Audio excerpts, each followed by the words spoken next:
Finding balance in our relationships with God, family or friends, and life can sometimes feel like a daunting task. For clarity, when I use the term life, I'm referring primarily to those things we do perhaps to earn a living or those things we do for leisure and fulfillment.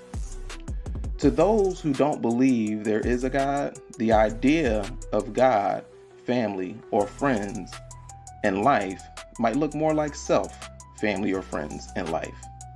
I submit to you that when we deny the presence of God, we by default place ourselves in His place. We subconsciously attempt to take full responsibility for ourselves while lacking the sovereignty to do so. There is a countless number of involuntary functions or reactions that occur within the human body.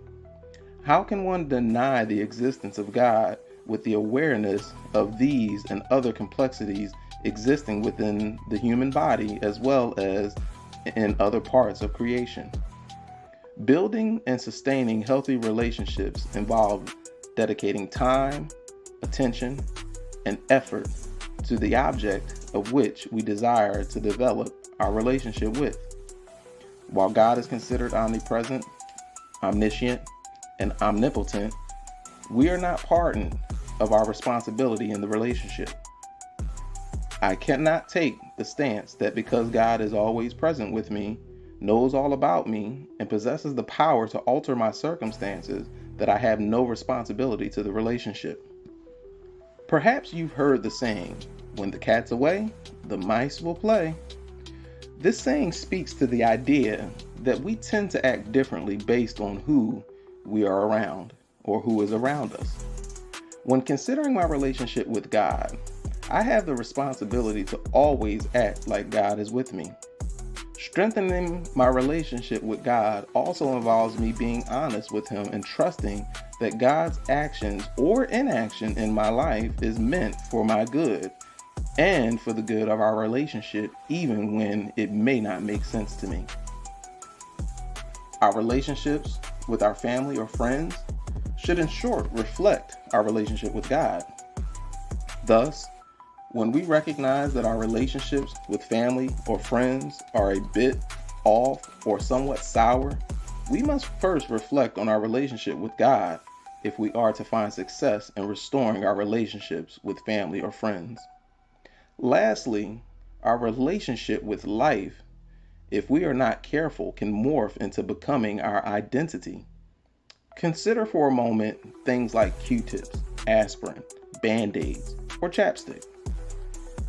These are a few brands whose names replace the terms cotton swab, aspirin, bandage, or lip balm, which are the actual terms for the products they represent. For the brands becoming the namesake of the items they represent, they often become the leader and standard for that product. But they can also sometimes be mistaken for a lesser or inferior product and potentially receive bad reviews because of this mistake.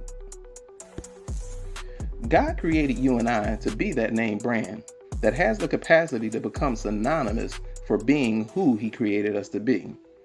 But we can quickly find ourselves becoming like that generic item mistaken for the name brand, becoming a disappointment to those who encounter us and dishonoring the one who created us. When we focus more on the gifts and talents that others see when they see us, then we focus on the God who planted those gifts in us, we lose sight of the very purpose for which the gifts and talents were given. The gifts and talents become devalued, turning into entertainment or simple pleasantries instead of serving the original plan and purpose they were intended for. Have you made God your priority by placing your relationship with Him first in your life? Do your relationships with family or friends reflect a healthy relationship with God? Do you honor God with the gifts and talents He's blessed you with, or do you use them solely for your benefit?